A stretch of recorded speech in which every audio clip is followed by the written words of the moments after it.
just like that.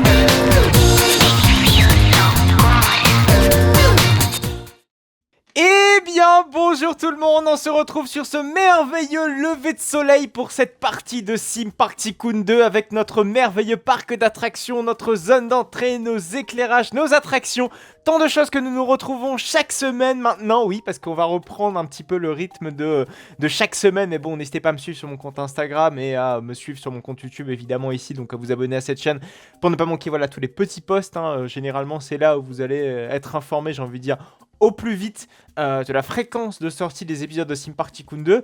Mais voilà, donc à partir du printemps, voilà, vous allez avoir de nouveau des épisodes beaucoup plus réguliers de Sim Park Tycoon 2. J'espère en tout cas que ça va vous plaire et que voilà, le Spinning Coaster là qui avance petit à petit va vous tenir en haleine en tout cas jusqu'à votre prochaine visite dans un parc d'attractions. Maintenant que les parcs d'attractions sont ouverts ou vont ouvrir, hein, c'est vrai que certains parcs ouvrent un petit peu en décalé. Ça va en tout cas vous motiver peut-être pour en visiter un, sait-on jamais. Mais bref, grosse digression tout du moins pour introduire le merveilleux Spinning Coaster, puisque c'est en effet le projet sur lequel on travaille depuis quelques semaines, depuis de nombreuses semaines, là mine de rien, ça commence à faire, on a désormais passé depuis la fois dernière sur la partie cette fois-ci thématique de notre attraction, c'est-à-dire qu'on avait commencé avec donc toute la partie building, avec la partie support, la partie ride systems, et là on est passé donc côté thématique. On va en reparler et vous allez voir que la thématique a bien avancé, en tout cas pour une partie de notre attraction. La partie en tout cas où on avait commencé, elle est presque terminée à 100% et vous allez voir ça en quelques instants. Je parle pas de la thématique globale de notre attraction, mais vraiment sur la partie où on avait travaillé la fois dernière. Je vais juste faire une petite digression sur TNT Blower, parce que il y a des choses que je suis en train un petit peu d'ajuster. Je dis putain merde, ça commence à puer un petit peu la merde sur certaines petites choses qui sont en dehors en tout cas de notre projet principal qu'on a commencé à faire. Je pense notamment au niveau du catwalk, voilà, qui est en train d'être fait.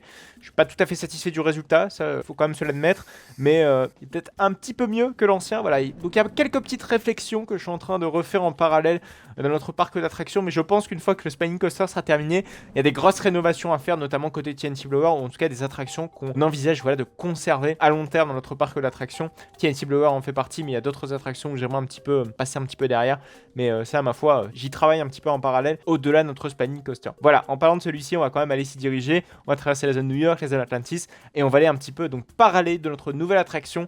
Ce qui a changé par rapport à la dernière fois, voilà, c'est plutôt côté thématique, hein. Je vous en ai justement parlé lors de l'introduction de cette vidéo, mais vous allez voir que vraiment, c'est vraiment énorme ce qu'on a fait là, ce que j'ai fait pendant l'inter-épisode, même si vous un petit peu pris part tout du moins à ce projet en me regardant ces merveilleuses vidéos. Voilà, vous devez le voir, vous devez être peut-être ébahi ou être déçu, peut-être, hein, sait-on jamais, voilà, c'est peut-être votre opinion, de tout du moins, donc l'apparence première, voilà, de la thématique. Donc vous avez un petit peu la thématique qui se dévoile au fur et à mesure, hein, je l'explique d'épisode en épisode. Alors c'est vrai que la fois dernière, on était parti, voilà, sur une thématique temple, pour ce qui était donc du passage en indoor, donc c'est vrai que c'est un poil changer. Cette idée de temple, en fait, je vais la garder, je vais la conserver, hein. Cette idée de temple, c'est tout du moins la thématique principale de l'attraction. On va la retrouver vraiment dans un autre endroit de notre attraction, pas ici. J'avais parlé d'éboulement de terrain également la dernière fois. Désormais, on va parler plus d'éboulement slash éruption volcanique. Vous allez voir ça en quelques instants. Mais je vous propose un petit peu de découvrir ce qui a été rajouté. Alors déjà, ne serait-ce que la pierre, vous la voyez. Le travail de la pierre, donc le rock work, hein, comme on appellerait ça dans les parcs d'attractions, si on veut utiliser, voilà, les bons termes. Alors le work, il est très précis. Alors pas le work, hein, non, le rock work. Il est assez ciblé, notamment juste ici, voilà, donc sur cette façade-ci. Évidemment, voilà, ça risque de progresser un petit peu, hein, notamment un rock work qui va être travaillé jusqu'ici, qui va même englober une bonne partie, voilà, de notre bâtiment visible, tout du moins juste ici. Il faut bien se rendre compte d'une chose, c'est que je travaille la zone en première personne, en vue première personne. Alors, je ne construis pas en vue première personne parce que c'est méga chiant, mais je réfléchis la zone en première personne.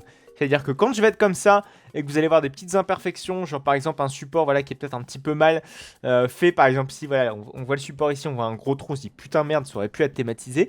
Il faut bien se rendre compte que le visiteur, lui, voit en première personne. Il faut se mettre à la place de ses yeux. Donc qu'est-ce qu'on voit à la place de ses yeux? Voilà, on voit un beau rocher qui a de très belles perspectives, de belles courbes, etc., qui est en perspective forcée. Hein, vous aurez remarqué, la perspective forcée, en fait, c'est le fait de créer des objets beaucoup plus petits qui sont éloignés volontairement pour forcer la perspective et pour forcer son sentiment d'éloignement. Donc là, en fait, j'ai mis des rochers beaucoup plus petits sur le haut que sur le bas pour faire croire en fait que le bâtiment est beaucoup plus haut que ce qu'il ne l'est en fait en réalité. Donc voilà, c'est un petit peu ça ce que s'inscrit la perspective forcée. Je vous l'avais déjà expliqué dans d'autres épisodes. Mais là c'est vraiment très très flagrant. Là, pour pouvoir expliquer la perspective forcée, je pense que là, c'est la meilleure application possible. Donc comme vous pouvez le voir, on a ces merveilleuses petites rochers. On a un petit pont qui est en cours de fabrication. On a une petite partie, voilà, juste en dessous, un petit peu rivière avec un petit cours d'eau qui va pas se déverser. Ah, quoique si. Je vais peut-être la faire déverser, mais genre faire une petite cascade. Ah ouais, mais le problème, c'est que c'est un petit peu touchy parce que le coaster passe vraiment à côté et je veux pas non plus que les visiteurs soient trop éclaboussés, sinon ça risque de faire mal quand même à pleine vitesse.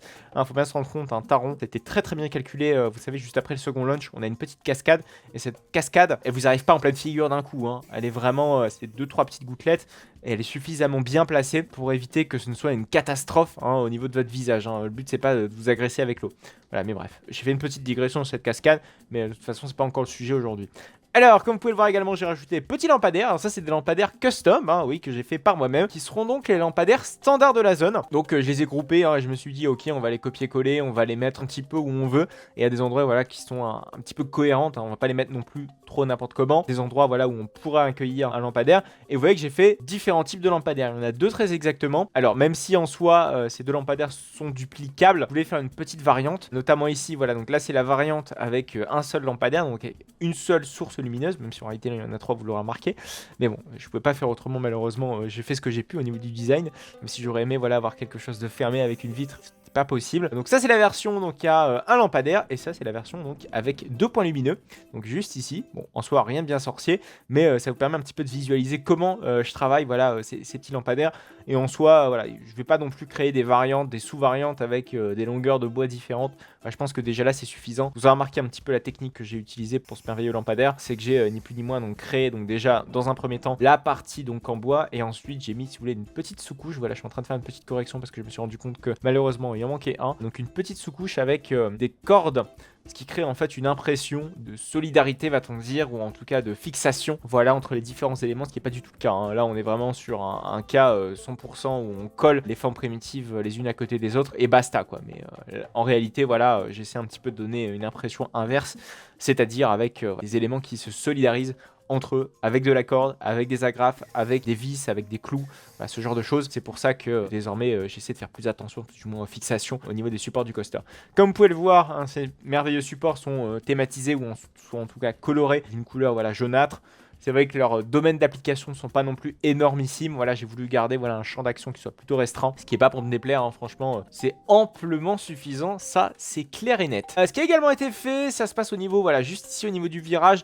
Je commence à faire un petit peu des touches, voilà, de grillage, pour pouvoir rendre le coaster opérationnel sans qu'on ait d'intrusion de la part des visiteurs. Donc ça fait partie de mettre un petit grillage, voilà, à côté de notre chemin backstage, parce que je le rappelle, ceci est un chemin backstage, là où on peut voir un petit peu ce chemin légèrement boueux. Donc évidemment, on va faire la petite barrière, donc qui va aller juste au niveau de l'escalier en colimaçon, qui est, je le rappelle, relié au catwalk. On va évidemment essayer de faire une zone globalement sécurisée. Voilà, je pense que les barrières risqueront d'aller jusqu'ici, mais évidemment, ce sera un minimum planqué par la thématisation de notre attraction. Voilà, ça reste encore un petit peu, voilà, j'ai envie de dire, des ajouts backstage, des ajouts un petit peu techniques qui ne rentrent pas en tout cas dans l'aspect thématique. Donc voilà, on va pas s'y attarder non plus trop là-dessus. Voilà, donc en soi ça c'est la partie thématique extérieure, mais on avait commencé quelque chose, je vous avais expliqué quelque chose avec les écrans, avec les photos, etc. dans la partie indoor. Donc je vous propose un petit peu qu'on grimpe dans notre coaster. Alors peut-être pas vraiment dans le wagonnet, mais plutôt on va aller dans le bâtiment et on va aller un petit peu expliquer ce qui s'est passé à l'intérieur de notre bâtiment. Voilà, donc c'est juste ici, vous le voyez, c'est merveilleux. Comment j'ai conçu ce bazar? Alors comme vous pouvez le voir, c'est 4 écrans, donc 4 écrans qui vont simuler donc un éboulement de terrain slash une éruption volcanique. Alors là vous devez vous dire, mais putain c'est moche, ça va peut-être pas forcément d'aura, ça va peut-être mieux en tout cas de travailler l'éclairage là-dessus. Mais là pour l'instant c'est en éclairage backstage, faut bien que vous vous en rendez compte que j'ai quand même un minimum travaillé l'éclairage, vous allez voir ça juste après. Donc on va éteindre les lumières juste après, vous allez voir un petit peu le rendu. Par contre j'ai pas encore fait les écrans, je suis désolé, mais ça viendra je pense vers la fin. C'est clairement pas le but de travailler ça en tout cas pour l'instant. On fait vraiment le décor physique et après on travaillera les médias, ce sera vraiment dans un second temps. Donc comme vous pouvez le voir, on a donc une tout petit peu de lave qui est juste ici, voilà, qui sont surtout en contrebas du rail. Alors vous êtes en train de dire mais peut-être qu'on voit pas trop bien la lave, sans doute, dans On-Ride. Vous allez voir qu'en fait la lave on la voit très très bien, mais ça ce sera pour tout à l'heure. Donc on simulera justement une éruption volcanique dans ces écrans, mais vous allez voir ça, ce sera voilà plutôt à la fin. Alors comme vous pouvez le voir, j'ai fait un petit chemin d'accès. un petit chemin d'accès backstage, hein. D'ailleurs, je vous l'ai montré comme ça en montant à l'échelle et en déambulant un petit peu tout autour de cette merveilleuse zone. Donc une zone backstage qui est très bien délimitée par ces merveilleuses petites cursives, voilà, qui sont vraiment juste à côté des écrans. Donc ça c'est assez pratique et assez chouette, franchement il n'y a pas trop de problème là-dessus. Et on a donc le coaster qui passe vraiment en plein milieu. Vous voyez que voilà, j'ai laissé vraiment l'espace suffisant, pas trop pour éviter que ce ne soit trop visible de l'intérieur du coaster, même si c'est quasiment pas visible quand vous passez en train, ça clairement, et pas suffisamment va-t-on dire pour avoir un petit minimum d'espace pour pouvoir déambuler sur le circuit. D'ailleurs vous voyez que j'ai créé quelques petites variantes, j'ai créé beaucoup de roches avec des reliefs qui sont à chaque fois différents, qui sont collés à tel ou tel endroit, qui sont à chaque fois légèrement inclinés, voilà. Toujours avec des perspectives différentes, des choses différentes pour avoir l'air de quelque chose du plus naturel possible, j'ai envie de dire. J'ai d'ailleurs travaillé les éclairages sont là, hein, regardez, donc on a 2 spots ici qui éclairent tout du moins la pièce, on a un petit spot ici qui éclaire le sol, qui sont éteints lorsque l'ensemble en tout cas des éclairages du bâtiment sont éteints. Donc je vous propose un petit peu qu'on aille éteindre ce merveilleux petit local, je vous propose qu'on fasse une on-ride, comme ça vous allez voir un petit peu ce que ça rend, cette merveilleuse petite pièce, cette merveilleuse petite scénette. Alors évidemment il faut remonter au niveau de notre merveilleux pupitre opérateur qui est juste ici. Bonjour les visiteurs. Alors regardez, on a le petit timer qui est juste ici, on va mettre ça en off. Je crois qu'un train va être dispatché dans pas trop longtemps. Je vais quand même vous montrer un petit peu ce que ça donne si on éteint les lumières avant de, voilà, de faire une on-ride. Vous voyez le truc, c'est sympa, hein. Là, ça fait vraiment, là d'un seul coup, quand on a les éclairages de base, on a plus l'impression d'une éruption volcanique qu'autre chose, hein. Là c'est plutôt bien travaillé, c'est plutôt chouette. En tout cas je suis plutôt content du résultat. Alors, évidemment il manque encore le média en lui-même, mais ça va venir, ne vous inquiétez pas, au fur et à mesure des épisodes. Juste avant de faire une on-ride, je tenais peut-être à faire un tout petit point, notamment sur ce qui a été fait au niveau de la sortie. Regardez, on a une petite tente. Alors cette tente de sortie, en fait, elle a été personnalisée, donc c'est fait avec des formes primitives. Donc ça, ce sera la sortie de notre attraction. Vous voyez que je suis un petit peu en train de faire et en même temps l'entrée et en même temps la sortie. Comme quoi on travaille un petit peu sur tous les fronts, mais c'est important, hein. Donc regardez, on retrouve ce merveilleux lampadaire que je vous ai un petit peu présenté en début de cette vidéo. En tout cas en début de cette présentation, cet inter-épisode. On a donc ce même lampadaire qui a été posé ici, on a une merveilleuse porte de sortie avec donc voilà la tente, la structure de la tente, on a une petite radio, on a une petite table. Voilà, au niveau de la tente, on a bien sûr la fermeture des fenêtres, on a la fermeture de la porte principale, vous voyez. Là, ça a bien été fait, ça a bien été réfléchi. Alors comme vous pouvez le voir, c'est quelque chose, enfin c'est une tente qui sert de sortie. Donc comme c'est une tente qui sert de sortie, j'ai essayé de le travailler en sorte que ce soit visible que de l'avant et non de l'arrière. Ça servait strictement à rien de travailler l'arrière de notre tente puisqu'on allait littéralement jamais la voir. Comme vous pouvez le voir, j'ai fait donc évidemment les petites sardines, hein, de fixation de notre merveilleuse petite tente. Ces sardines de fixation n'ont pas été faites à l'arrière justement pour les mêmes raisons que vous évoquez il y a quelques instants. Voilà, et c'est beaucoup de choses, hein, qui ont été faites et vous voyez que les détails sont absolument dingues comparé à ce qu'on faisait auparavant, hein. C'est une radio quasiment qui est assez vieille, hein, mine de rien. Voilà, j'ai fait même la structure de notre tente. C'est vrai qu'auparavant pour faire une tente j'aurais peut-être sans doute fait la tente mais peut-être sans la structure, c'est-à-dire vraiment juste les cloisons, j'ai envie de dire, même si c'est pas vraiment des cloisons quand on parle de toiles tendues, hein, ni plus ni moins. Mais je pense que le rendu est vraiment chouette et je pense que vous en déconviendrez pas. Il y a également le petit éclairage, le petit spot, voilà, qui vient éclairer évidemment l'entièreté de notre merveilleuse tente, qui est, je pense, bien fait. Je pense ne pas trop me mouiller en me disant ça, mais j'espère en tout cas que cela vous plaira. Alors je vais essayer de choper ce petit train là pour essayer de vous montrer un petit peu ce que ça donne, le coaster on ride, avec notamment cette merveilleuse scène qu'on a faite tout récemment. Hop, allez, on va se faire bam, on va se mettre en vue première personne, donc on va pas se mettre en vue vraiment front car comme on pourrait retrouver dans beaucoup d'on-ride de parcs de l'attraction avec la GoPro fixée carrément soit au châssis du train, parfois même à l'essieu ou même au train en lui-même, hein. Non, là on essaie vraiment de faire en vue première personne, comme ça vous allez voir un petit peu ce que ça donne. Alors oui, je sais, il y a des petits problèmes de luminosité, mais il y a une partie du bâtiment, notamment au niveau du lift, qui en soi qui est pas terminée. Voilà, donc là on a eu la configuration un petit peu en marche arrière, mais c'est vrai que quand on a différentes configurations, c'est vrai que c'est un petit peu plus parlant, notamment la configuration de biais, de face. De biais, c'est vraiment la configuration parfaite. Là je pense qu'on était sur la configuration la plus défavorable, puisque là on avait un point de vue qui était un peu global, on voyait le reste du bâtiment, bref c'était pas forcément ce qui est le plus chouette. Mais bon, notre bâtiment est censé être dans le noir complet.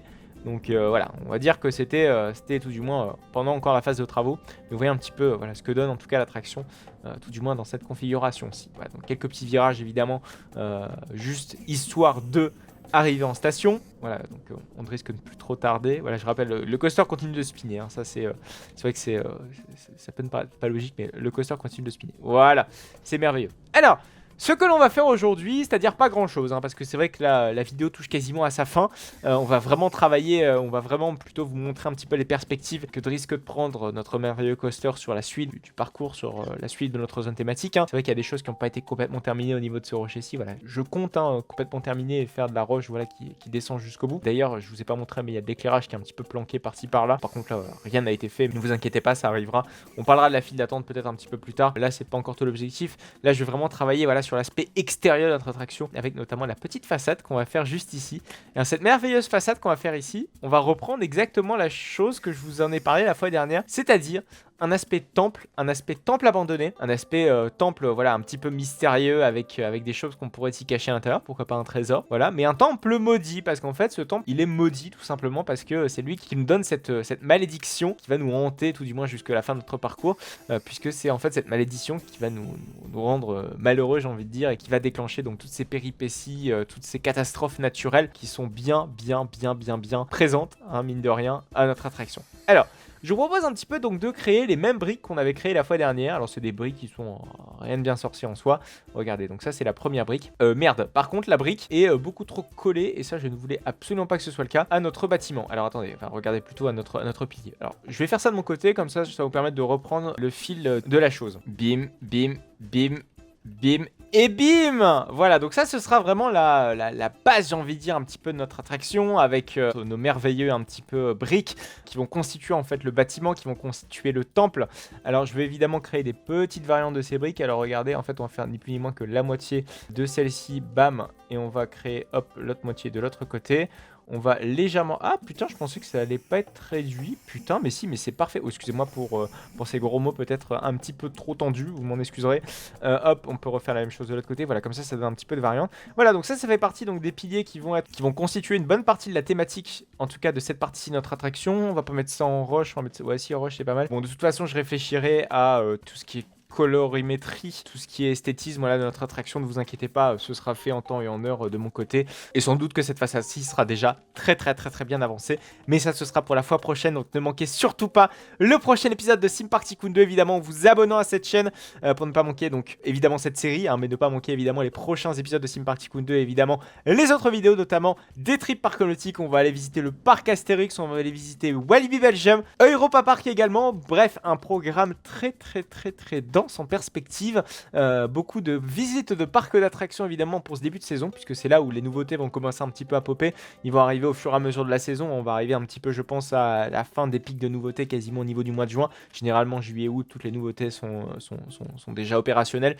sauf peut-être Danse Macabre, mais on verra ça plus tard. Oui, puisqu'on ira visiter Danse Macabre, mais Danse Macabre c'est pas pour tout de suite, hein. Attendez-vous à ce que Danse Macabre soit plutôt pour voilà, la fin des nouveautés. Ce sera après un petit peu toutes les nouveautés qu'on peut connaître notamment en France, avec ce qui peut se passer notamment au niveau de Walibi Rhône-Alpes, etc. Voilà, bon écoutez, merci à vous en tout cas de m'avoir suivi. On se retrouve donc la prochaine fois pour une toute nouvelle vidéo de Sim Park Tycoon 2. Donc je vous invite donc à vous abonner, à liker cette vidéo, à me dire ce que vous pensez de la thématique de notre attraction, vous dire s'il y a des points d'amélioration, s'il y a des petits objets que vous aimeriez voir dans cette zone thématique. N'hésitez surtout pas à me le dire, l'espace commentaire est là pour ça. Merci à vous en tout cas pour votre fidélité. Je vous invite donc à aller voir l'épisode précédent si jamais vous ne l'avez pas vu. C'était l'épisode notamment où on avait commencé à faire cette merveilleuse petite grotte qui est juste ici, là, ouais, la grotte ici. Je vous ai un petit peu expliqué la philosophie de tout cela. On avait beaucoup parlé des supports qui avaient été terminés donc la fois précédente, en tout cas expliqué la fois précédente, parce que terminé c'était il y a 2 épisodes de cela.